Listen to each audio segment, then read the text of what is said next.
This is the Midnight on Earth podcast with your host, Jake Weaver. Engineered by Cedric Swan.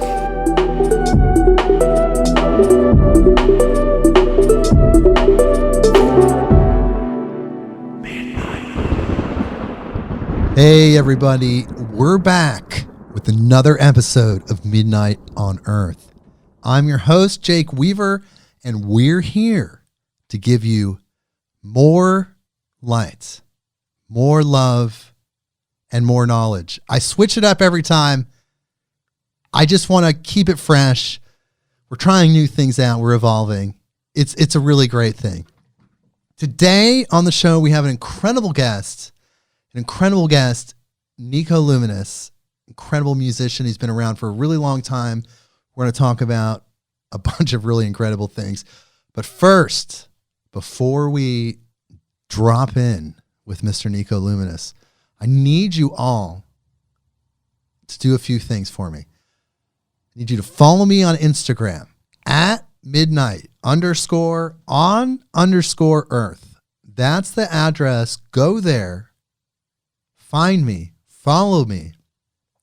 The more people that follow this podcast, the bigger it's going to get, the more all this incredible information is going to get out there to all you incredible people. So do that for me. Go to Spotify, follow me there, Apple Podcasts, wherever you listen to your podcasts. Please hit the button that connects you with me forever. And the most important thing, tell a friend, tell people you know that love podcasts, that love these type of conversations, this information, this really cool stuff. Tell those people to check us out. We're here waiting for them. We're waiting for you to do that for us. midnightonearth.com. Okay. So now that that's all out of the way, I'd like to introduce you to a very good friend of mine. His name is Mr. NiCO LUMiNOUS. I'm going to read a bio that we have for him. Los Angeles-based artist and producer, NiCO LUMiNOUS is a man on a musical mission. His styles range from psychedelic chill trap to melodic hip-hop and club bangers. His unique take on bass music and EDM has landed him performances at Coachella, Lightning in a Bottle, Shambhala Music Festival, and many more. His intelligently sampled melodies and thumpy bass lines capture dance floors in a sensual pulse that is simultaneously high energy and laid back. Glitchadelic soul womp is his signature flavor, and it's drenched in the sounds of Caribbean R&B and hip hop. Hello, NiCO. Thank you so much for joining us today. What up, buddy? How you doing? I'm doing very well. How was that bio? That was cultivated from a few places around the internet. Nice. No, sounds legit. Those are my flavors. Is there anything you want to add to that, or? No, I mean, that's it, man. It's like, I feel like I've been making music for so long. I just love trying out so many different things.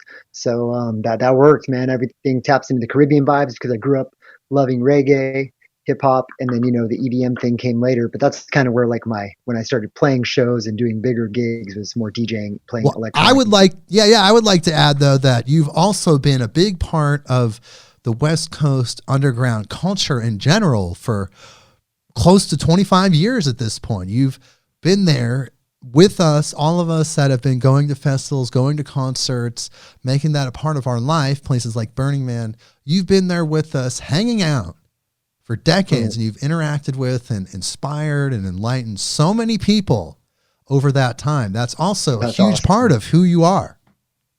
Yeah, just loving festivals, loving good people, loving that good energy. And then, the music is obviously a huge counterpart to all that. So yeah, well, we're going to how to get in the mix with my own sounds, right? Yeah, well, we're going to talk about the magic of music, how music affects people. We're going to tap into so many things, the philosophy of music, the spirituality behind music, all this epic stuff. But so we're going to break it all down, but we're going to start with you and your interest in music in general. At what point did you feel called to music in such a way that you were going to start learning how to perform? Man, if you ask my parents, I've been making music, banging on pots and pans with forks and spoons since I was, 7, 8 years old. So I've always just wanted to create music. It's always just been a part of like who I am. And I started performing at a pretty young age. I had my first band in like 6th grade. I was a drummer. It was a heavy metal band. We called ourselves Millennium. And that was my first band. So we were probably playing, little birthday parties and stuff. And I was in 6th and 7th grade. And that was, 1990, 91. What did you do in that band in 6th grade? I mean, in 6th grade, I was watching cartoons and trying to steal candy, kind of. I was kind of interested. I was doing those things. I was kind of interested as well.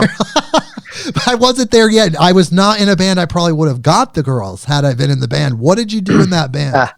I was in the band. I definitely wasn't getting any girls, but I was the drummer. I played drums. Epic. No way.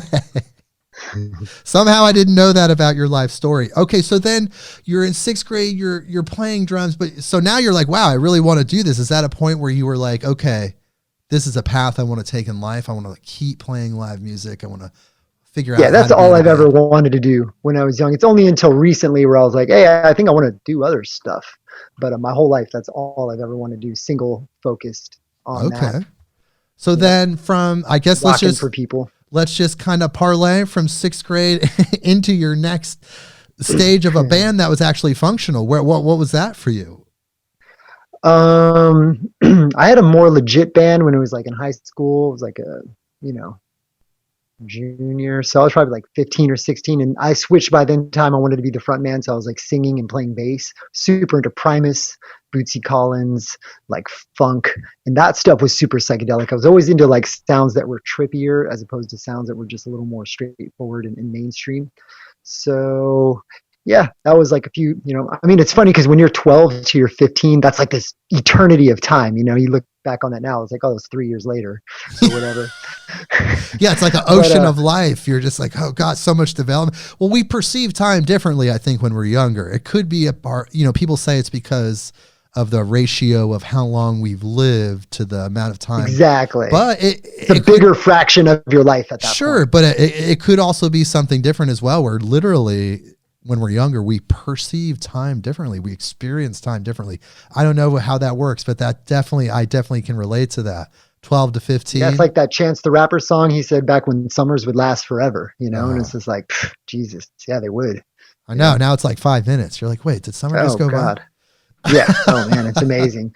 So all that being said, yeah, I just transformed into like what I was. I always loved, like as a kid, I loved metal and heavy metal and stuff. That was just what had the most energy. I always loved hip hop. Like, I was young, so there was Run DMC.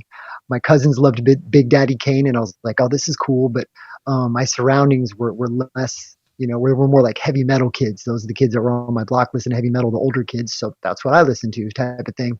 So I went from heavy metal, but then once I started figuring out what I really liked, it was like funk, bass, kind of percussive. Like I said, I was a drummer, so I've always loved percussive sounds.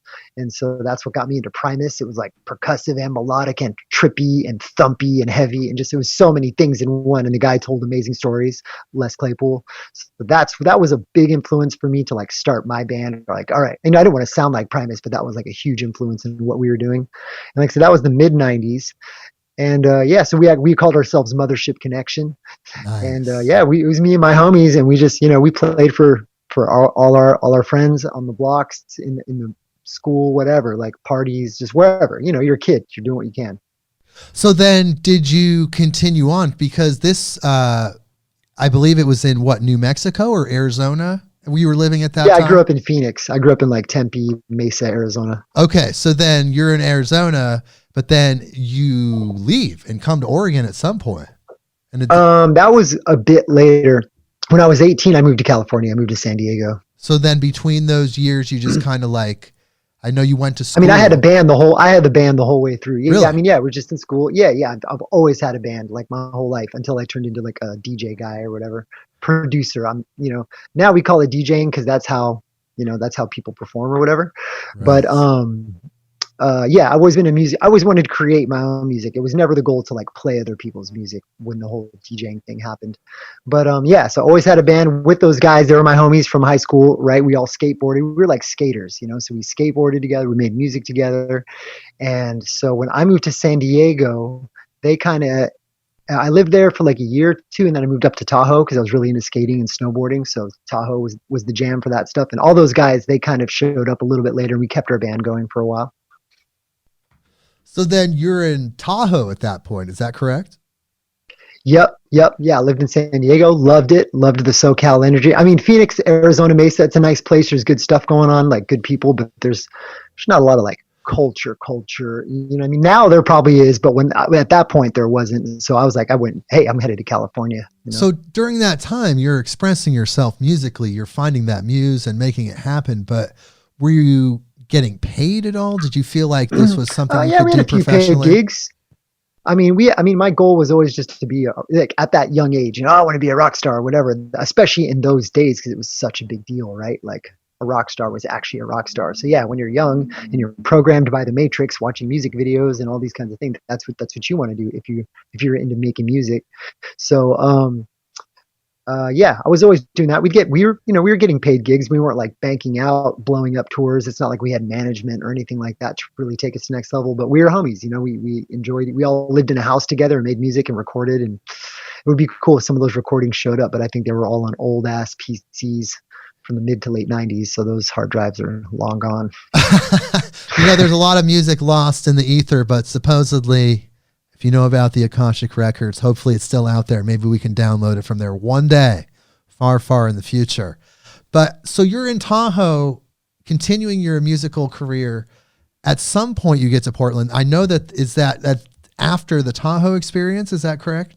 Yeah. I lived in Tahoe for a few years, making music with my homies. And the same thing, I mean, it is the quote unquote sticks, right? It's a bunch of trees. There's not a lot going on. So like, I want to take my music to the next level. And it's funny because I was considering moving to LA, but for some reason I ended up in Portland, just checking it out or whatever. I love to travel. I was kind of like a West Coast hippie, like you were saying. I loved festivals and that kind of just alternative energy, alternative lifestyle energy. So I ended up in Portland. I was like, well, this place is chill. And it's actually not so daunting. Like moving to a city like LA or San Francisco was like, whoa, big city, Portland was kind of a nice middle ground. It was easy to get established. And then, so yeah, just kept my band going there. And then I set up with some other homies. We started the band Luminous Fog.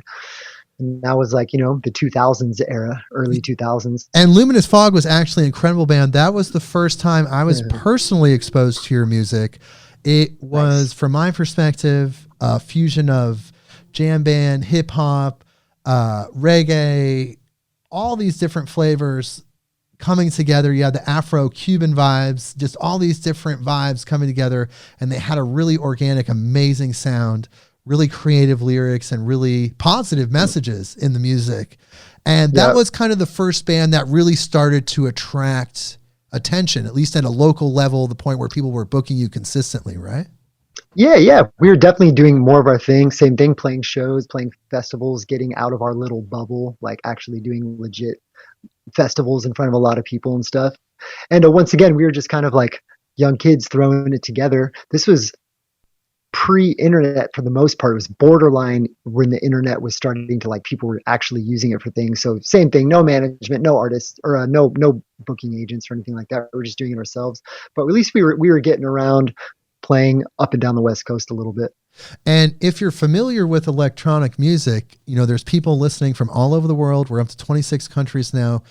There's people listening all over the world. There's a few artists, actually 3 total, that came out of Luminous Fog that actually had a really great career. That's, first of all, of course, is NiCO LUMiNOUS. He's here with us. And Afro-Cuban is another producer who had a successful career enough to where he attracted some fans and a fan base. And also Russ Liquid came out of Luminous Fog. He was the keyboard player for a while. And he did he was horns and keyboard, Yeah, and he was in Luminous Fog, and you've seen him around in the Burning Man jam band scene. Russ took it pretty far. He was playing with Grammatic. He was Grammatic's keyboard player and all sorts of. Russ was really good. He was a jazz musician, so I think he really understood not only music in an awesome way. He was super creative, did his own thing, but he understood like collaboration and networking with like larger artists, and he was able to leverage all of that skills. And he like his crazy ass awesome energy and just leverage it into like getting. I think he got on some legit booking agent Yeah, I remember he was on agency. Sound Tribe's Sector 9's label for a while before. I don't know if that's still active, but he was on that He for was a even while. playing with those guys on stage and stuff. So. Yeah, he did have a career. So Luminous Fog was a cool, almost super group. And I did notice on eBay, I saw one of the very rare copies of your only release, the Luminous Fog release, going for $100. Hey, you know, that's Shut up. Yeah. I don't know if it's selling. You know, really the value is dependent on the person selling it. But hey, somebody's so taking funny. a chance. You know, That's epic. Hey, I still have a sealed copy somewhere. So then, okay, so we really want to talk about electronic music today because a lot of people don't understand that there is kind of a spiritual, metaphysical aspect to electronic music that makes it really appealing to a lot of people. So you changed at that point. Luminous Fog kind of ended, you know, people parted ways, went on their own, and you kind of shifted from doing live music into the electronic music, composing in a DAW, going into that format. What was the big shift and what was the catalyst for that? Yeah, there was a few things. I think playing festivals and playing shows and being like right there at the burgeoning brink of like electronic music, not being like this hardcore techno rave type situation, but like the West Coast producers, like Bass Nectar was an early one. Like I remember playing shows with Bass Nectar and, you know, sure we played and he played later on. And there was only like, you know, 40, 50 people out there, but the music he was playing and the Glitch Mob too, they were in that mix too. And so this is when everything was just getting started. Of course they were a much bigger deal than us, but I'm just saying we were like playing earlier on the stages and it was still small gigs and just like, whoa, I like this music. Cause what I found was the music was like hip hop and reggae, but it was like electronic sounds. It wasn't like super fast techno. It was like slowed down tempo with drums, bass lines. It had like hip hop samples and it's like, oh, this is rad. And so I probably wouldn't have been around that music if it wasn't for being in a band and playing those festivals. And then Russ and I mean, the catalyst, I remember the moment like clear as day is Russ and I went to Shambhala Music Festival up in Canada just to go check it out. Cause we're like, oh, we heard this thing's pretty cool. Let's go see these guys. And we, first time we heard Tipper, first time I saw Bass Nectar play for like a rather large size audience. I saw Ott, I saw Schwangel, saw so many artists, and we were like, blew our minds. Like this music, like what we had never heard anything like that. It was like brand new, like holy shit. And so him and I remember him we were looking at each other like, dude, we have to learn how to make this music as soon as we get home. So that was 2005. I remember it like yesterday. That was August 2005, and we just got back home, and both of us just kind of got our little computers going with our little software and we got to work and started figuring it out. And it took a couple of years to really kind of figure it out, how to make those kind of beats sound good. We could make the beats, but didn't mean they sounded good. I think as technology evolves and it has evolved since 2005, the composition skills, the ability to create this music has gotten easier and more functional. You know, the computers aren't glitching out. You're able to process more sounds at once. There's so much more you can do. So it's so much more functional because like you said, you were there at the beginning, right? When it was starting and all the technology, you look at the computers of 2004 and 2005, they're almost unusable. Like maybe you can send an email or something, right? And we started on Ableton 4, Ableton 5. Right. And that's the computers that people were composing all this music on. So it was a struggle in itself just because of where the technology was at that time. Yeah, faux show. So let's go closer. What do you think is special? What makes electronic music special that as you started kind of playing these shows and composing this music, you started to feel this connection and it made you notice that there was something unique about this? Because you can do melodic music, you can compose, but there is something a little bit sweeter, something a little bit different that is unique to electronic music. Do you think you could describe that? You know, for me, what attracted it, one big component was the crowd, the audience. Like, you know, they were just out there, freaky, dressed in like crazy dope costumes, and they just really got into it. And, you know, of course, psychedelics plays a big part of that. Like, you just experience the music in a much different way. And I love live music. I love live band, like to this day. You know, I love that kind of sound. But when the song is mixed and mastered, and you're really tightening it up the sound and you're playing it through a CDJ, turntable, laptop, whatever, and it goes through this huge sound system and the subs and the bass and just hits you like a wall of sound. Like it's harder to get that kind of sound with a live band. And so I think that's one, like the sonic quality itself just can floor you, right? And now it's a genre, bass music, like just the bass the bass hits you and you're like, holy shit. So that's definitely one part. Like I said, the people, and as coming from a band and stuff, it's like, it's fun to write music with other people. I think, now looking back on it, I would like to get back into that. But in those days, sometimes, you might have one musical idea and the guitar player or the whatever keyboard player has a different idea and the song doesn't come out the way you wanted it to come out, right? So when you're in a band, but when you're by yourself, you're like, wait, I can make this sound like me, like this is my sound that I created. So that's one part of it too. Yeah, you kind of not only have control over all aspects of the composition, you actually have control of how the sounds themselves sound. The sound design, exactly. Yeah, the sound design. So it creates something that's almost impossible to replicate by humans. Like you could create it as a human experience through the laptop and through the digital audio workstation. For those that don't know what a DAW is, these programs that they use to compose this music, you can express yourself that way, but the music it creates cannot be reproduced by humans in that way.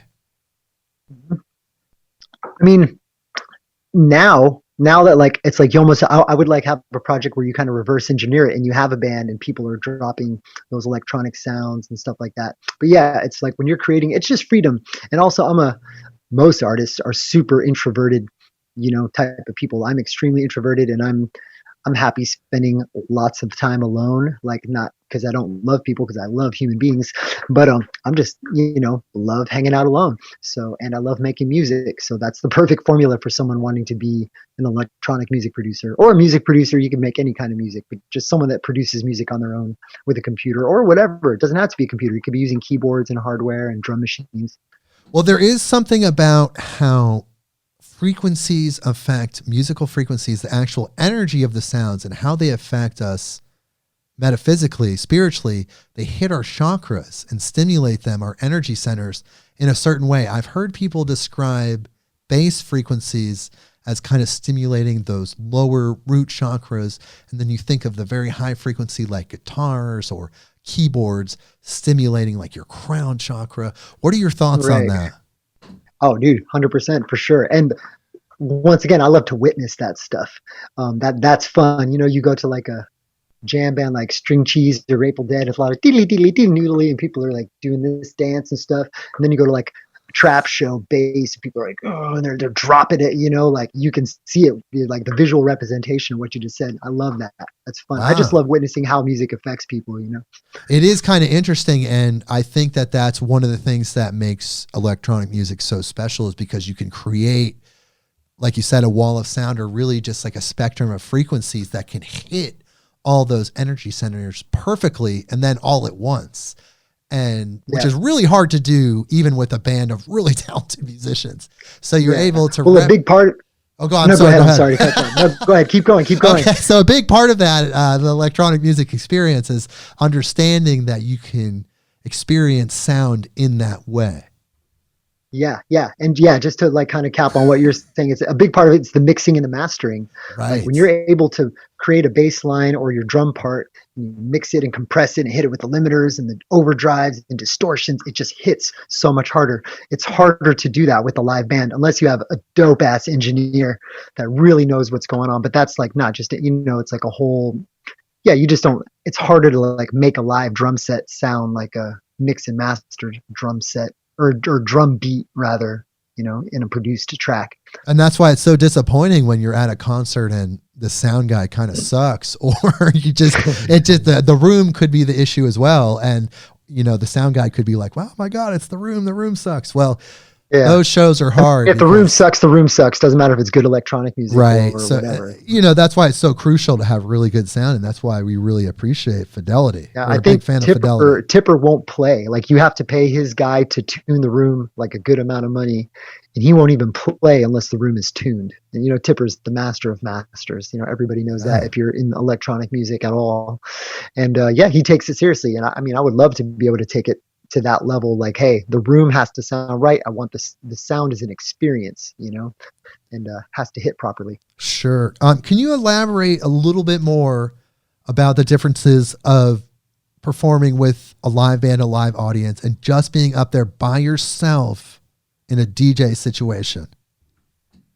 I mean, there's so much more magic when you're playing with people on stage. I feel like there's no comparison. When you're like work with your homie and you're creating these parts and you both love the song, or both, or however many people in the band, like Luminous Fog had like 6 to 9 people in it sometimes, right? And the shit's just locking in. That is magic that can't be duplicated by some guy pressing a button and waving his arms around. That guy could be me. I'm not dissing on it, but you know what I mean? It's just different. So yeah, there's more magic, but once again, the sound doesn't hit as hard. And but I mean, they're half and half. Like I said, I've seen some live bands really hit. I've never seen like Odessa play, but I know they're like a huge electronic band that has, a lot of followers. Like say Little Dragon, they have a really good band it's like they play their songs, their hits, but then they also break into these sick like electronic music jams, and you can watch on stage. It's guys making the music live with instruments and playing, and it sounds really cool. And there's more magic that comes, because I feel like humans were all this like magnetic spiritual frequency, right? And then when you harmonize with another human, you're like locking in on the beats or on whatever. That magic can't be duplicated, and that's why you have jam bands like Grateful Dead and all the people that have followed them. There's magic there, and especially when you add improvisation, when you're just kind of flowing and letting magic unfold. Like that's just so cool. Yeah, there is an improvisational element to the electronic experience, but yes, it's true. The magic of a live band synced up, and with people taking, they're really good and they've been playing together a long time. Man, wow. Yeah, but it's a different type of energy. I've often compared it to experiencing a different type of divine energy. So like you go to these electronic shows, maybe you're experiencing the sacred geometry, like perfect symmetrical, like crazy mathematical divine experience. And then when you're at the jam band shows, you're experiencing this very loose kind of cosmic deep space morphing nebula clouds type of divine experience. And then of course you think of reggae, which is like straight up going to church, right? Yeah, and exactly. So it's like down on the earth like experience. So there's just all these different ways of approaching this same energy. Yeah, 100%, 100%. But yeah, that would be my answer. Like the feeling as a performer, it's way more fun to be. Well, for me, I'm an instrumentalist. Like I grew up playing instruments, banging on drums, playing guitar, playing keyboard. Like that's so, and I love playing like congas and percussion. That might be my favorite instrument, and piano. But it's just when you're using your body to create the music, and someone else is doing that, and you guys are locked in. Like that's an untouchable feeling, honestly, as far as being on stage and crushing it in that zone. Yeah, for sure. Well, let's segue into something we discussed on the last episode with Josh Z. Hernandez of Section Z Records and Zion Management. We talked about artists that tapped into the shamanic understanding of performing on a stage. So when you have people together, especially people that are on psychedelic drugs, and you start stacking them up, there's like 1,000, 5,000, 10,000, and they're all focused on this one point. And especially in electronic music, when it's actually, in most cases, one person, they become this shamanic guide, and that music that they're playing is taking them on this journey. Their set is that journey. And, obviously jam bands play for 3 hours, sometimes even longer, and that's part of the experience. But in the electronic music world, it's really only like the West Coast, the Burning Man vibes, that kind of really symbiosis that really tap into the shamanic aspect of electronic music. But can you speak about your experiences fulfilling that shamanic role with thousands of people on psychedelic drugs?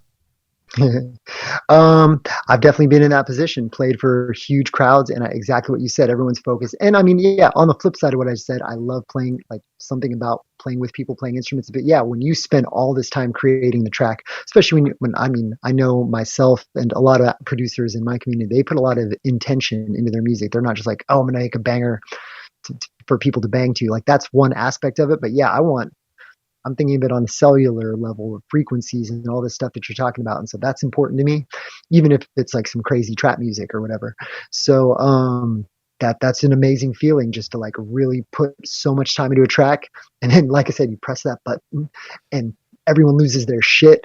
That's a fucking awesome feeling too. I mean, you can't, that's a special feeling in itself.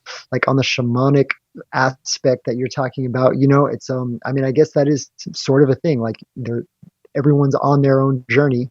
They're listening to this music and you are the one guiding them along. And yeah, that's a cool feeling. It's a lot of, I mean, I'm honored and blessed to like get that responsibility. The last show I played right before this whole COVID shutdown was a nice headlining set at Envision Festival. Shout out to Envision. Man, I love those guys so much, and girls, all the good people who put on Envision and work to make it happen. Yeah. Thank you. Man, that was great. And I played, kind of an earthy, slower tempo set. I played some more mid-tempo bangers in there for sure, but that was my intention. I just felt like I just wanted to ground out and some heavy, slow bass. That was my intention for that one. So, and it felt good for sure. Do you think producers that are producing now need to embrace this perspective more and realize that these people are on substances that are opening them up in a spiritual way, and kind of try to create music that fulfills that shamanic guidance role? I mean, people are just going to create what they create. Yeah, I think intention is good. I've definitely been in the crowd and like been in that moment where some, big famous producer is like up there and he's just dropping super negative energy. Like the music has a lot of super negative energy in it. Really? Like, dude, you're booked at like a hippie festival or whatever, like Symbiosis. I'm not going to say what year or what artist, but I was like, just couldn't believe all the gnarly, like negative lyrical imagery that was coming out. Was like the peak of those festivals, like you said, like certain ones like Symbiosis or Lightning in a Bottle, like those people, I feel like that crowd wants positive energy. It doesn't have to be like super corny, cheesy, like extra happy, but you know what I mean? And it has to have some good energy in it. And so I've been there when I felt like that artist was blowing it, or maybe they flew in that artist from the other side of the world or far away and they have no idea about that community, like what, and I've just been like, wow, oops. Yeah, I have also been to shows bummer, and had to leave. Yeah, and I heard other people. Yeah, I've heard other people like, oh my God, that artist, well, he was supposed to be like this big famous artist and kind of blew it. And I was like, yeah, I was feeling you on that. Like, definitely had those conversations and experiences. And I'm not trying to knock anybody. It's just, it happens sometimes. No, it's something that you have to be aware of if you're a performer and you're coming into these energy fields where people are wanting to resonate with love. They're not taking these substances to go down a dark hole into hell. Like they're taking these substances to open up and express love and feel divinity, whatever that is. We always say it's the great mystery. Like, so they don't want to hear intensely gratifying sexual gratification, demeaning lyrics, violence. The misogynistic, like it's just God. Like, dude, this ain't the place for that. No, and that's and then in a way, is Earth a place for that? Because when we're in our psychedelic state, it's almost like that's our most truest state. So it's almost like makes you wonder if there should even be a place we could go. The more you study the music industry, you understand it's like I was just watching a Chappelle thing and he's like, it's a monster, and it has its different ways of expressing itself. And like, yeah, there's people out there that want to control the way the world thinks. And then the way they can do that is by making these artists that promote crazy amounts of negativity and crazy amounts of misogyny and just all kinds of negative stuff. They make those guys super famous. And then they have everybody repeating those lyrics. And so, yeah, I mean, it does lower the frequency. Layers. I mean, it doesn't take away from the art of it, because you hear these tracks and a lot of these tracks that kind of fall into what you're talking about. And even in mainstream pop, it's all genres. There's art behind the production and these people. The artists are amazing. They're super talented. It gets used in such a way to where it is programming and it's designed to get you to resonate with lower frequencies of materialism in order to keep you from being successful is really the true meaning of it. Yeah, I mean, they're putting the world under a spell for sure. And I don't know if you've heard that bit about how Hollywood, like what the holly tree is actually, they would use that stick for casting, like for magic wands, for casting spells. The holly wood of the holly tree, separate the word Hollywood. And that is what they use for these strange magic wands throughout history. And in some cases, very dark rituals. It's just this symbol of magic. There's so much more going on than than what this what most people are aware of. It's a very limited bandwidth of what people are actually perceiving, and then what's really happening is like, whoa, it's like, you know, a whole other experience. But, you know, even in this time of COVID, you know, you haven't really been out there. Obviously, you've probably done a couple virtual shows, but no real shows because everybody's been kind of shut down. So it's been a really interesting time, but you have been a force. And like I said, down in the trenches with us, living with us, being a huge part of the West Coast and even Colorado, East Coast, international festival scene for over 25 years. So from your perspective, what has changed in the festival world? What are some of the indicators of evolution? What's really different from then to now?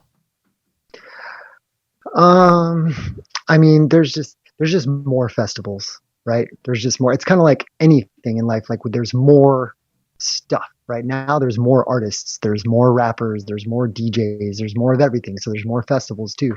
So I feel like you do have some smaller startup festivals like keeping it super rad, and like their intentions like, oh, I want to make this great party and good vibes and blah blah blah blah. And then there's other festivals that kind of get to the next level, just like an artist, right? You start getting more famous or more clout or whatever, and then maybe you get bought out by some big company, Live Nation or Golden Voice or something, and then you kind of got to play by those rules.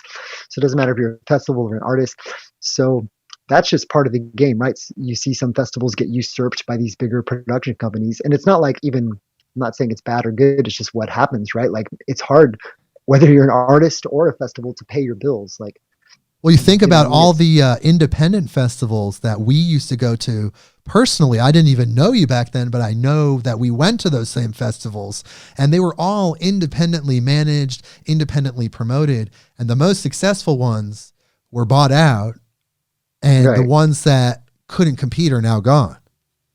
Well, a lot of it's like you're at the festival, right? You're looking at all this, like, oh my God, this is amazing. This is all this huge epic shit. But you don't realize maybe the person putting on the festival or persons putting on the festival is like losing their ass, losing tens of thousands of dollars, $100,000, putting on this festival in hopes of either breaking even, making a small profit. It's the same with the artist. You might look at this artist, they're up there DJing, crushing it for thousands of people, and then they're still having trouble paying their bills or whatever. So it's just difficult to make the ends meet. I'm not saying it's kind of like a winner take all. And then you have those few artists or festivals that are just cleaning house and they're doing well. But I don't know how I got on that. I'm just saying how things change. How things change. It's just like you things see grow and evolve, and so then when those things kind of go bigger, then you see some new upstarts, right? It's kind of like some DJ. You see some DJ get big, blah blah blah, and then there's some like new guy, younger guy that's like dope and making that rad music, and everyone's like changed their focus to that, and then the bigger guy has his broader audience. And that's just kind of how life goes, you know. Festivals and music are just a part of life. And so you see that happen with all kinds of things. And it seems like it has infiltrated mainstream culture, because when we first started going to festivals all those years ago, I started going to festivals right around the same time as NiCO did. They were very fringe. Like it was not very public. You had these festivals, they were like, wow, you're going to that thing way out there. Like what? Yeah, you're going to camp for 3 days. Yeah. And it was very like, I didn't realize you were following the Grateful Dead. You know, it's like, it's really how people perceived it. And now it's very mainstream. These festivals like Coachella and all Bonnaroo has now got bought out and by Live Nation. And you have these huge festivals. You think of Electric Daisy Carnival and all those huge festivals, and it's so mainstream. It's so part of popular culture. But let me tell you, people, it was not always like this. And we got to see that growth and we got to see that development over time. Pretty awesome. Skateboarding is the same thing. It's like back in the 90s, like people shat on us like, oh, you're skater, freaking nerd, we dressed in baggier clothes, all these kinds of things. And now look at like skateboarders are just as popular as NBA players and stuff like that. And that's just what happens with life. So I feel like I'm so blessed, or us, to like been around in those days to watch shit get going on and pop in. And now things are where they're at. And so that's why I'm just like learning to just take it slow and witness everything and really be in the moment with everything and be stoked on it, because things change over time. And once you can recognize those patterns, how to kind of get in your zone where you can make it work for you, you know? Well, going to all those festivals, I feel like I learned a lot about personal development, about spirituality, how to be a better person, not just from my psychedelic experiences, but just from interacting with the people that were at the festivals at that time. Mm-hmm. Did you have some of those similar experiences? Can you describe some of those times where you've learned something from a festival or something that made you a better person? Yeah, if I don't know if I could just pull up a specific example right off the bat, but no, so I'm not, but yeah, in general, exactly. There's so much positive energy. Like for me, it always comes back to just positive energy, that cycle, right? And so yeah, so people are working through stuff. Say you're on some mushrooms and some amazing DJ or a band is really dropping some music, and you're open, you're growing, you're processing, you're thinking, it's like you're like blooming kind of inward and outward. And you can't get that by sitting in your house and listening to music. I mean, maybe you can, but it's just not the same, because there might be some person next to you that's having that same experience, and that all just kind of, it's a ripple effect. So yeah, like the festivals that we go to, you got like, you could be going to the Juggalo festival, right? Like it's probably different over there. And they're having their fun though too, so it's all good. But, yeah, I haven't been. But they're also bonding as a family. They're like, oh, Juggalo family. So there's something about being, when you're all there, because you're there for the music. Most people, 90% of the people, 80% are there for the music. The rest are there for the party or for some drugs or whatever. Maybe they want to meet somebody. But most of the people are there for the music, and that unites people. Music unites people. We all know that. Doesn't matter what year it is. Music brings people together. And when people come together, yeah, positive things can definitely happen. Yeah, that's kind of the purpose of these festivals. A lot of these festivals that we went to and still go to, and once life restarts after this COVID thing is kind of mitigated, then we'll be back. And they have personal development speakers, a lot of workshops. They were always there. A lot of the good festivals that we went to, like Burning Man, they had these resources available for when people were taking these psychedelic drugs, and they would open up in a safe environment because people were camping. Mm-hmm. Right. They had an interface to bounce off of and try to make sense of some of these experiences. That was kind of part of the festival culture too. I'm sure you went to some of those workshops and things back in the day. Yeah. Always drop in, peep this tent, peep that tent, see what's going on. And yeah, like I said, it's hard for me just to pull up a specific example right off the bat. No, it's okay. For me, the opening and growing always happened when really good music was happening. And that's always an inward experience. But then, like I said, you look over, the other person's got a big ass smile on their face too. They're opening, they're growing. And then afterward, you're talking about, oh, so-and-so set was so sick. Like, and it's just positive energy for sure. So you're deeply rooted in the music business. What are some of the feelings about when things might open back up from an industry standpoint? Have you heard anything about what some of the trends might be as far as when they feel like things could be safe again? Or is it really just kind of all up in the air because of COVID? I mean, man, I couldn't give you any like legitimate information on that kind of stuff because I'm just a civilian down here. But yeah, I've been seeing some posts. Oh, live music might come back in fall of 2021, and someone just said on the Burning Man website, just someone yesterday mentioned, oh, it said the man burns in 200 whatever days. Like, oh shit. So who knows what that means? But people got their hopes up, and that's cool. I mean, I feel blessed because I needed a break from constantly traveling and hopping on a plane or hopping into going here, going there. Like, so I needed a break, and I barely even made that much music. I did put out an EP that was like older music that I've been wanting to put out for like over a year. I was finally got to sit down and finish it. And now I'm working on new album, new songs. And so I'm just happy to like not be traveling, not be going everywhere, and just kind of be grounded. I'm a Taurus, and they say Tauruses are homebodies and earthy. And so for me, it's just all about grounding, and so you've got to take a break. You've got to hang out and create more music. There's so many musicians right now that have this huge output because they're home for the first time in potentially decades, depending on where they're at in their career. And they're just making music. So it sounds like that's what you're doing as well. And it is interesting to try to find the good in this situation. So you're saying for you as a musician, the good is being able to be at home and nestle in because it's your natural state and really dig into making music again. Yeah. I mean, ultimately, if I wanted to talk about, say, my legacy or whatever, I would want that to be like, I just made a bunch of great music. 200-300 years later, you can like check out my music. Like, oh, this was rad. This guy lived this time. Like you look at Rembrandt or Van Gogh, right? Those guys are long gone, but we're still admiring their paintings. That's amazing to me. Like that concept, or even Bob Marley, he's gone not that long ago. If in looking at it in that type of lens, like, 30, 40 years ago, where people are still bumping his music. So I feel like that's important to me. But then in the here and now, I'm stoked that I got to play a bunch of shows, and I know I've stoked people out when I play my sets. And I have my crowd, I have my folks that really support me and love my music. And man, how lucky am I that I got to do all that? Like it's so awesome. So it'll come back when it comes back, and we don't know what's going to happen on Earth, day to day. Yeah. Yeah, it's actually true. You never know. Tomorrow we could be dust. Tomorrow we could be heaven. Who the hell knows? It's all up in the air. But do you think you're going to be doing more virtual shows? Are you going to try to make more of a online presence doing these live stream concerts at all? Or what's your take on that? I played one live stream and it was super fun, but for me, it felt like I was just DJing. I mean, I would even play if I'm playing my own music, I'm DJing my music, right? I want to be performing, playing instruments, and dropping beats in that format. Like I call it dropping beats because I create these beats and I drop them. Like DJing, you're saying mixing a bunch of other people's music together, and I'll play other people's music. Like I kind of mix it up, but I want to have a live show where I'm dropping my beats, my bass. I love bass, heavy bass, and I'm playing instruments along with it. I would love to maybe have a collaborator that I play along with, or So I'm just more stoked on creating that music right now and really putting it in a format, and then I'll be playing some live stream shows or whatever.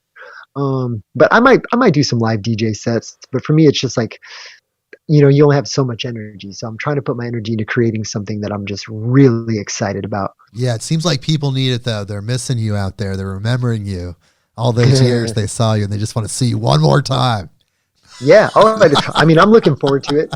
And yeah, I know some cats, it's not like all about the money or whatever, but I know some cats that are doing their live streams and they stick to a schedule, and they're pulling in some money on that. And nice. That's awesome. I'm glad to hear that. Yeah. They're generating revenue and taking care of their lives as they should.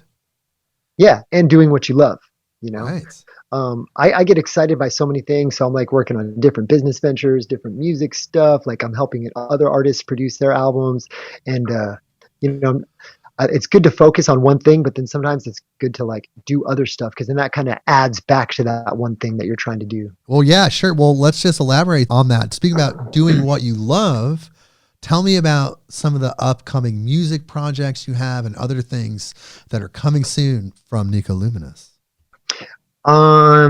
I am dropping a single. I was trying to actually get it uploaded this week because I wanted to drop it by the inauguration. That was my goal. Not a political song, but it kind of ties into just, all the absurdity Unity of life right now. Is it a theme of unity? Hopefully it's a theme of unity. I want people to come together. Of course. Everything. Yeah. It's like I said, it's not like it's just kind of just playing on the absurdity of life right now, all this funny stuff we see on the news and all the different programming we're being subjected to, psychological programming. Yeah, what's up with that? Let's talk about that for a second. So what is some of the programming we're being exposed to? Like, how are we being programmed right now from your perspective? Yeah. Well, I mean, man, it's like, I feel like it's so self-evident. It's so obvious, but there's so much going on, and we just don't know what we're being told, right? We just know what they're telling us. And then so it's like for me, it's about using critical thinking and common sense. Like I'm not a scientist, so I just don't even want to speak on anything and sound like an idiot. Like a lot of people think they're scientists, and they're not, and they're just making all these crazy posts like they think they know everything. And so I don't want to be one of those people. So what I'm getting at is this psychological programming. You see it through the TV, you see it through, online now, and it's just a lot. It's just a lot of programming coming at us every which way. And as we were talking about before, the mainstream, I just call it the matrix, right? The mainstream matrix. Doesn't matter if it's Fox or CNN, they all want us to think what they want us to think. It's like, why don't we just stop and just think about like, how am I going to improve myself? Like for me, it's more about deprogramming, like, because all that stuff at a young age, we're just being bombarded with it. Even now, it's even more because it's coming from all angles and everyone's holding a phone all the time. But before, it just used to come through your TV, and then you're a kid, right? You shut your TV off and you go ride your bike. Like it's just like, it's not like that anymore. So for me, right? So for me, it's about deprogramming, meditation. My favorite thing in life right now is just going out and skateboarding, getting out in the sun, skating, pushing myself physically and mentally. I'm 42 years old and I'm skating like so much. I'm actually not skating like as much as I used to when I was a kid, but I'm skating better because I'm focusing my mind. It's awesome. Feels amazing. And so I guess that's what I'm getting at. It's like when you can focus your mind on like an outcome and then achieve that outcome, that's so much better than like feeling like, oh, I'm so educated because I watched this, content that someone made me want to think like. So It's I'm just very true. And it seems like the media is, no matter what side of the fence you're on, spiritually, politically, it seems like the media is dividing us and really inciting this anger against us as brothers and sisters of the human race. Yeah. And we just Right. really need to focus on what unifies us and what makes us come together versus all of our divisions. I've personally made efforts to really help people understand that even though they're angry, they shouldn't be expressing these hateful things online and various Nice. things that they're doing, because I see so much of it from many people. And Right. I just try my best to really just say, hey, just remember that we're all human brothers and sisters, and we just all have to figure out a way to come together. Because I know things Yeah, can be for sure. frustrating, but it's just like we have to. Well, there's plenty of reasons to be angry. And like you and I mean, honestly, like, For you and I sure. are white. You and I are white. We don't have to worry about getting pulled over and getting shot down in our car just because like we maybe rolled through a stop sign, maybe didn't even roll through the stop sign. Like if that, I mean, I couldn't imagine that being like a legitimate worry. Like every time you see a cop, you're like, oh my God, are those guys going to kill me? You know what I mean? So that's a legit worry for the Black community. And so that's something to be angry about. Now, like I said, how we express the anger, that's not up for me to judge how someone's going to do that. But as far as the political stuff, it's like, yeah, this president, that president, they're all part of the different arm and leg of the same monster, right? For And sure. yeah, and so I'm not going to let that steal my inner peace, you know? Yes. Incredible You know, advice. You don't want it to I steal mean, your inner peace, because that's kind of what it's designed to do. They want you to be destabilized. exactly, exactly. So it's like, everyone's just got their own thing that we're working. We've all had different experiences. Some people have some serious traumas that, really affect the way they operate. And it's just about being compassionate, empathetic, and all those good things. But man, I mean, that's the thing. If you actually, back to critical thinking, if you really sit there and think and observe what's going on, hell yeah, dude, I get super pissed off. It's very worthy of being angry. It's like, whoa, we're being psychologically programmed to hate each other, like you were kind of just getting at, for whatever reason. And it's just all so much. So yeah, I'm just trying to maintain my inner peace, because I know by being a peaceful individual and having a good calm mindset, that's going to ripple out into the world, and someone might pick up on my energy and be like, okay, maybe I want to be a little more of a peaceful person, to inner peace. Because it's not like everyone's trying to fight each other. You see that on the news and you see that coming through your phone, but you walk outside, you're like, I don't see people trying to fight each other, and these kinds of things.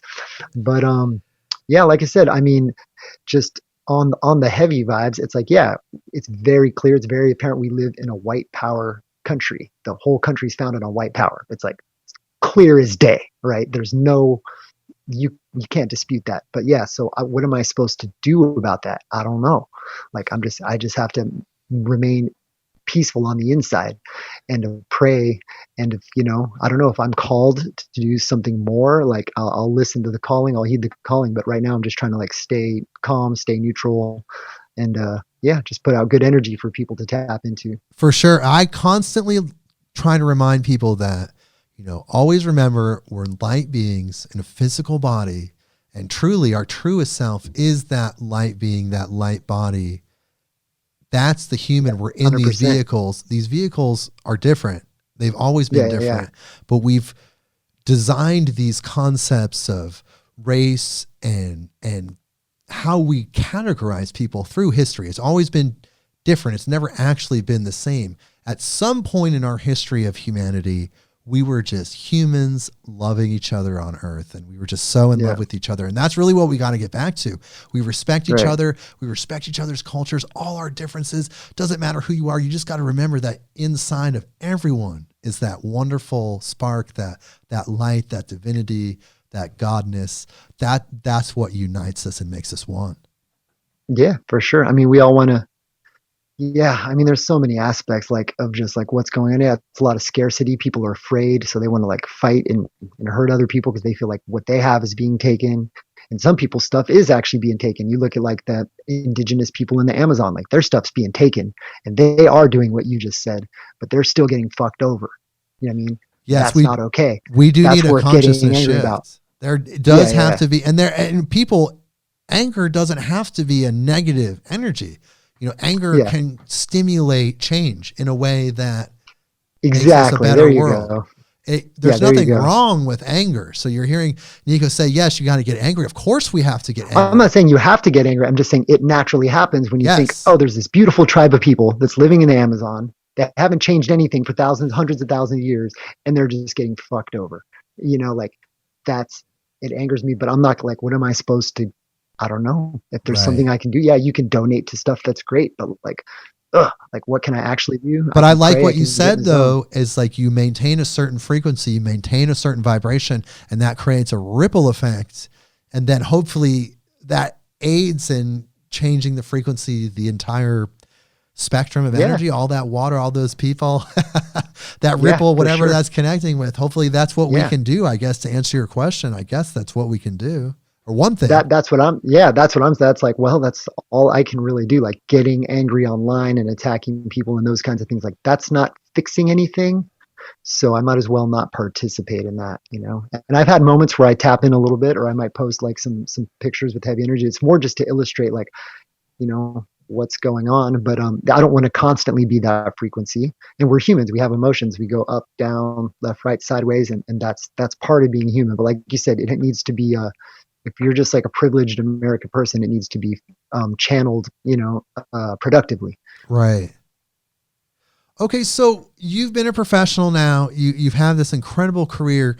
What's some of the advice you can give some up and coming musicians, people that want to have a career similar to yours? They're incredible electronic producers like yourself, and they want to have a similar experience, that type of career. What advice would you give them?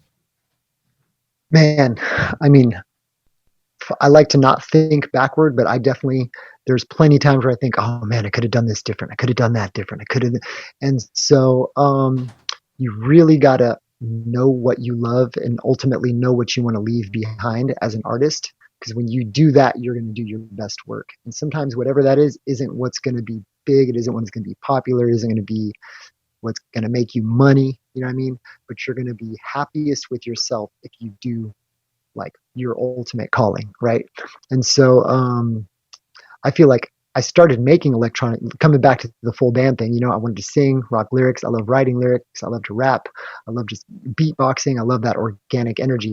And so I did get a bit disconnected from all that, being a DJ and DJing and all that kind of stuff. And I'm saying that's bad. So if I look back, like, oh man, I wish I would have been doing more of that along with it, like in parallel or something. And so what I'm saying is for that on the advice tip is just like make sure you're doing exactly what you love, and don't get distracted by like what you think is going to help you, you know, get on or whatever. And sometimes, you know, it's just hard, man. It's a crap shoot.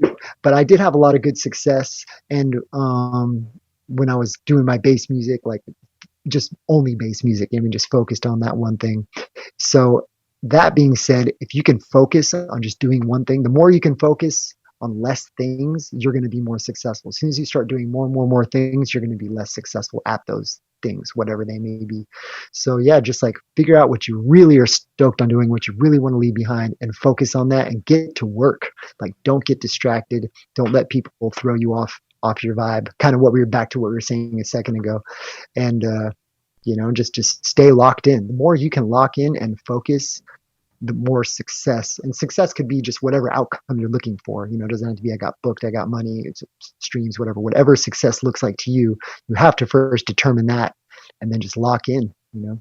Yeah, so you really have to just focus on what you're saying, like focus exactly on what you love and do that. Don't try to create things to appease other people. You know, if people trying to tell you, oh, you're going to be successful if you do it this way. If that's not the way that's your true destiny, the way that you want to do it, the way that you love doing it, then don't worry about all that. Just focus on what you love, do it exactly the way you want to do it, and you will succeed. The success will be attracted to you because you're living your most true experience. You're being absolutely truthful about what you're doing.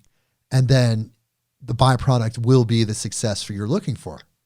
Yeah, you're going to feel the best about your work. When you feel good about your work, like that is such a good feeling. When you don't like your work, like it's such a crappy feeling. I would honestly, like, as far as like, oh, I want to, these kind of DJs make more money or whatever. If you go make that kind of music and you're not super into it, you're going to be unhappy and you're going to be like disappointed in how you spent your energy. I would honestly rather, me personally, I'm not telling other people to, I'd rather work a job and then come home and make the exact music I want to make than spend my lifetime making a bunch of music that I don't even like and get rich. And I know that sounds weird, but when it pulls from like your soul sucker, there's a word for it.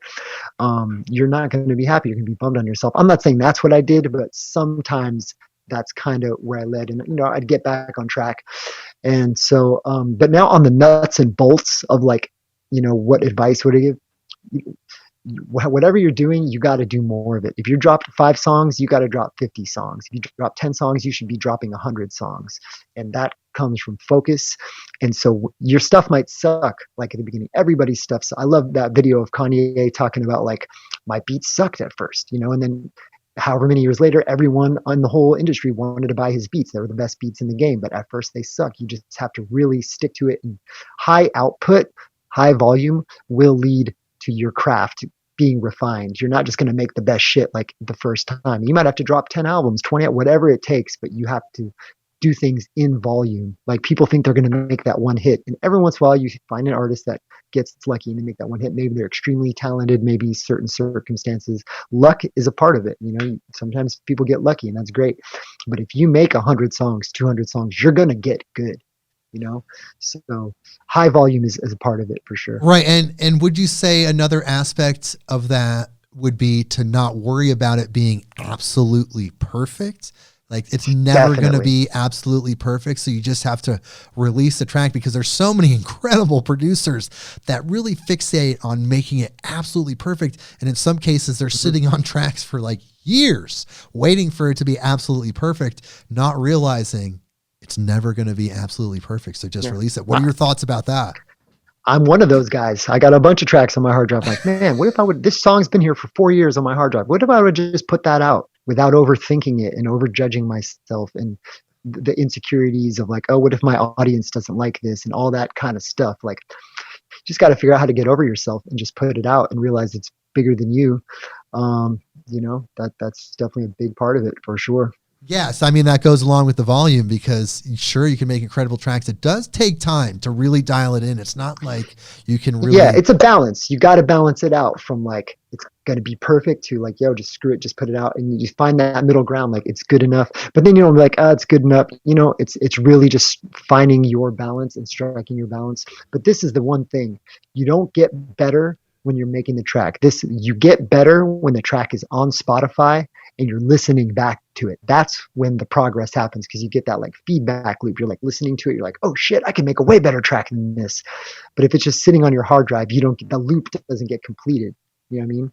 So it's like, drop that track on Spotify. Just keep dropping them and you're going to get better with every one. As opposed to just, I have 10 tracks and they're all pretty good. Like that's not what advances you to that next level. Right. And then when you're dropping these tracks, to think about it from the business aspect, when you're dropping these tracks, hey, they're generating revenue for you, even if it's just a little bit. Like you keep putting these tracks out, they're on Spotify, they're at these places that pay commission and things, for streams. You're going to make money. So that is kind of not the goal. The money is never the goal. The goal is to have a successful music career, but you have to understand that money is a part of it. So if you're sitting on these epic tracks that are going to attract people to buy them, what's the point of them being on a hard drive when they should be out there? That's something to think about. I know some artists, like major label artists that, he's like, oh, my biggest hit was a track I didn't even like, but, and so like that was his biggest song ever. So it's a famous rapper guy. And that was his most famous song. He didn't even like that song very much. So you don't know what the market is going to respond to. You don't know what people are going to connect with. And you definitely don't know unless you put it out, Right. And that's really interesting because that correlates with what Josh Hernandez said last episode. He said the exact same thing. He's a professional manager. He's out with hundreds of artists, and he literally had the exact same advice as you did. It's really interesting. Nice. Just put out the music, high output, get it out there to people. What about some of the business stuff? We did kind of just touch on that. What are some of the business things that newer artists or just artists in general, especially in this digital world, what are some of the things that they should look out for? Some pitfalls or things to avoid? If right off the bat, it kind of comes back to what I said ago. Just don't get like distracted by the shiny object syndrome. Deep house producers get paid the most. Like if you love deep house, then hell yeah, go make some deep house. Or trap music is the most streamed on Spotify. Well, if you don't like trap, like why are you making music? Like, you know what I mean? Like that's a pitfall. That's for me the main pitfall, right? Now, when it comes to like say there was no COVID, say everything was just normal, and you're like out there playing shows and doing your thing, you got to watch out for the unhealthy lifestyle, like 100%. Like I don't drink. I'm not a drinker, but so that means I can enjoy a little bit of booze here. I think tequila is almost like a magical medicine, right? But if you overuse it, obviously it's bad. So when I DJ, I like a little shot of tequila, maybe two, because you're up there for an hour or two. You need the energy, kind of wakes you up, keeps you going. And so that's fine and dandy. I feel like there's nothing wrong with it. But if I'm doing that every single night, then it's a problem. You know what I mean? And then you need more, and your tolerance is going up, and you're drinking more tequila. And I've had little runs of that, but nothing like, I've never had like a major bout with drugs and alcohol or anything. I've always been pretty grounded. Thank God for that or whatever. But I've seen it happen to myself. Like, whoa, dude, you're like drank hard liquor because you're on tour like every night for 6, 7, 8, 10, whatever day. Like that's not okay.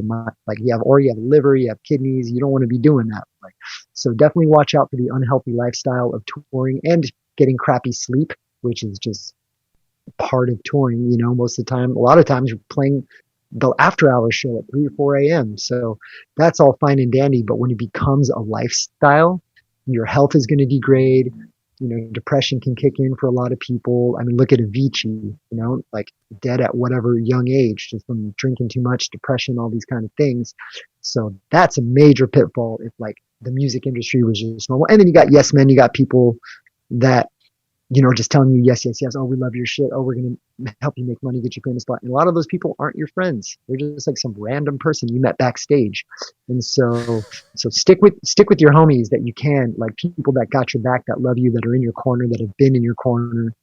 That's also rare. It's not like everybody, can make that happen. Some people just don't have those people from the beginning. But if you have those people from the beginning, you want to keep them around. Because other people just latch on, and then when shit ain't popping, they're gone. You know what I mean?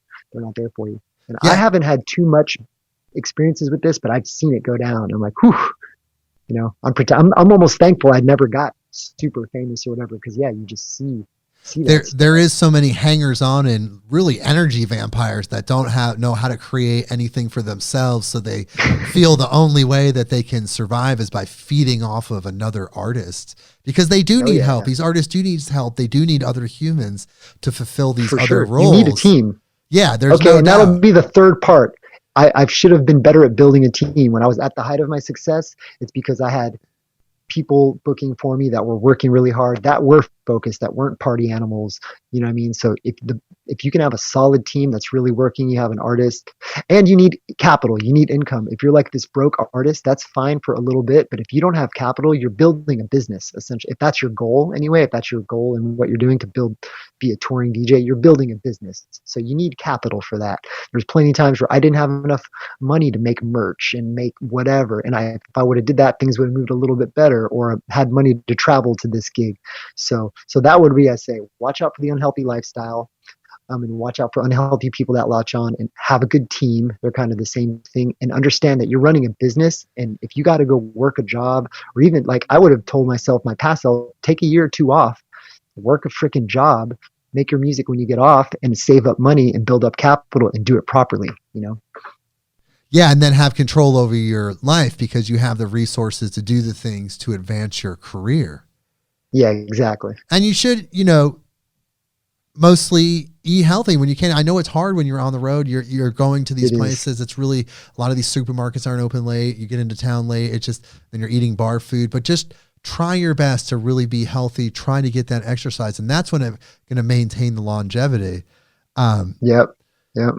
Well, dude, I really want to thank you for being on the podcast. It's been super duper awesome. Definitely, bro. And it's been a while. It's, you'll be back. I'm sure, we'll keep these appearances going because it's really enlightening. Nice. It's not just the, perspective of being a musician that's been in the underground electronic music scene for over 2 decades and just being there with us. It's really just being a cosmic, spiritual, enlightened human, a loving human, and having that deep, and having that deep perspective there. So you have a lot of value. There's a lot that you can contribute to the world. Yeah, for sure. And that's also the thing. Don't play yourself down. You know what I mean? Because we're humans, we play ourselves down, but there's so much good we can give. And when you focus on giving and you're focusing on contributing to other people's, like, whatever, happiness, success, well-being, health, that comes back to you, like, through the ethers of the universe. Don't worry about, like, oh, I did this for this person and I need to get paid back. Like, sometimes, that's, it's a transaction, but most of the time, just the more you give out to the universe, it will come back and you'll feel better about yourself and you'll be a happier person when you're contributing. Well, just sneak preview. Next episode after your episode is going to be a wonderful woman. Her name is Boom Shika, and she has a podcast called The Millionaire Hippie. And we had an incredible conversation about abundance and prosperity consciousness. And she has an incredible story. We talk about all those things. You're going to have to tune in. Dope. I love that. So before we go, we still have a few more minutes. We can hang out. We're going to talk about what you have available. Cool. We're going to talk about your sample pack. Actually, let's just go into that. Before we say your final words, I do want to tell everyone that you just released this incredible sample pack called Ridiculous Drums. Can we talk about that a little bit? Yeah, sure. And even just to cap that, a few weeks ago, before that, I put out my Cloud Rap template.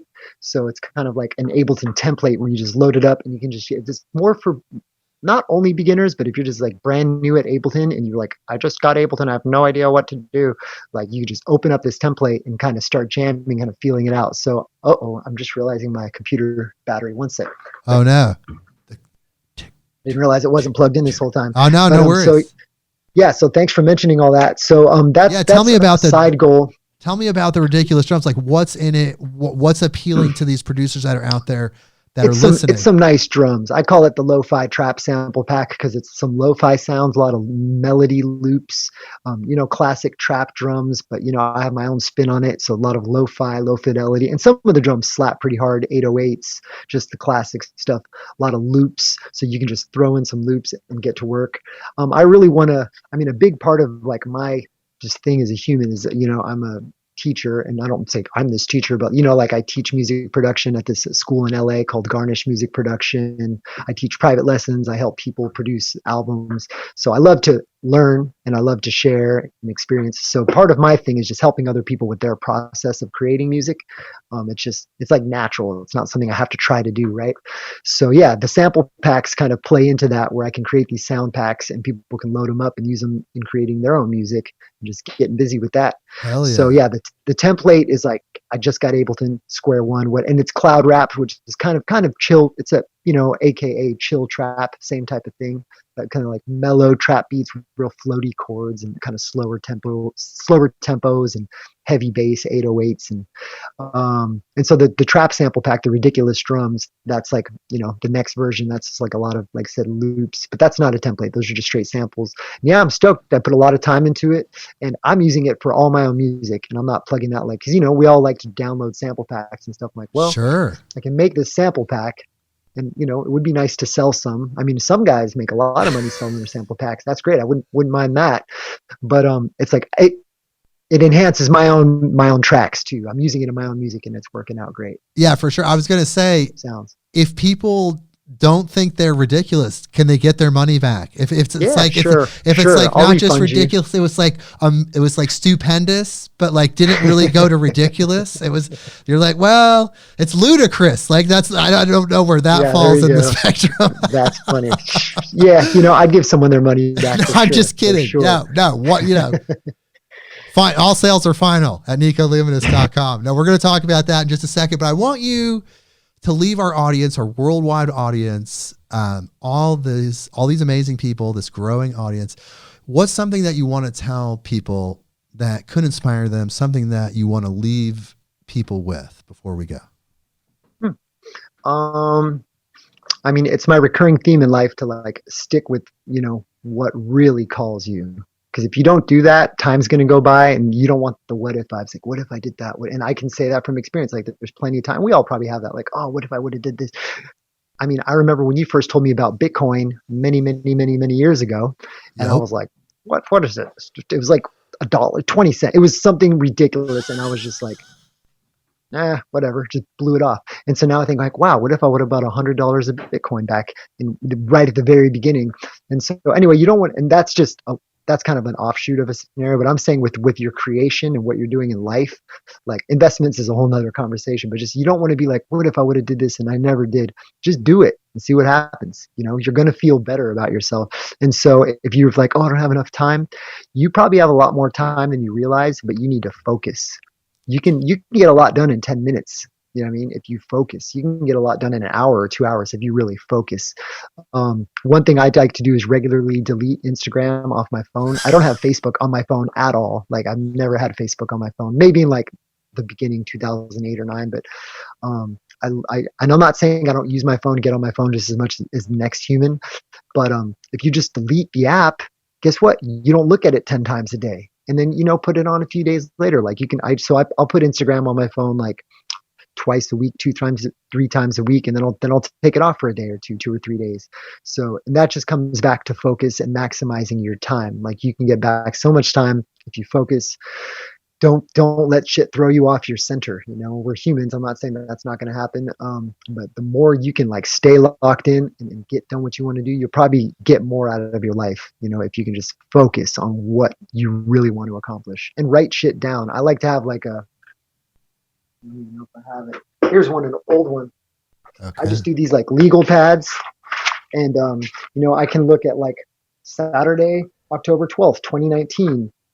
I had to do so and so, and then I chop my. So I like to track my progress, and that's a big deal. And then so now as the years go by, I can be like, oh, like I said, 2019, shit, that was almost 2 years ago, And so tracking your progress is a big deal, because when you write something down with an actual physical pen and paper and you write it down and then you're staring at it, when you cross it off, it feels so good, right? It's for me personally, it's an amazing feeling. So when that becomes a habit, then you start seeing progress, and you can look back on your old logs of progress and like, oh shit, I did that. And better than wondering like, oh, what if I would have did that random idea? Just write it down. And sometimes it's a crappy idea and you don't have to do it, but it's when you write it down and looking at it, you can, actually figure it out. Well, hell yeah, brother. That's an incredible thought to leave people with. I want people to focus on that. And if you want to know more about NiCO LUMiNOUS, you want to know what he's about, he's an incredible dude. I love the guy to death. NiCOLuminous.com, NiCO. I'm going to spell it out for people. NiCO. NiCO. NiCO. Luminous. The word luminous. LUMINOUS.com. Yeah. And then Instagram's NiCO_Luminous on Instagram. Right. And you have a shop there from Epic Gear. You have shirts. You have all this incredible stuff. Like you said, you have a sample pack that was just released. Ridiculous Drums, it's called. And the other one, all the music. Oh, the Cloud Rap template. I have a few on there. Yeah. And all the music, all your music's available for purchase and stream, of course. At just go on Spotify. You got an account. Yeah. Tidal, whatever you like. I know you love Tidal, which is actually. Oh, go ahead. I just said I love Tidal because it pays the artists way more. Well, but unfortunately, that's the critical mass is not on Tidal. So there's a new kid in town, and it's Cubaz, and Cubaz actually pays like 8 times as much as Tidal, and it turns out Tidal hasn't actually been paying the bill, and they're about to go bankrupt. So everybody out there, I used to endorse Tidal, and because I love lossless music, I love fidelity. We talk about music and fidelity on this very podcast, actually. Now it's Q-Boss. They're from France, incredible company. Okay. The only company that's truly streaming lossless, and not only 16-bit lossless, they're the only company that streams true 24-bit lossless FLAC. So, and they pay their bills, unlike Tidal. Dope. Well, there you go. Yeah, don't stream my stuff on Tidal. Well, thank you so much, brother. I'm going to go ahead and hit the outro music. Please stay on the line. We're going to talk a little bit more. Everybody. Yeah, bro, that was fun. We'll see you next week.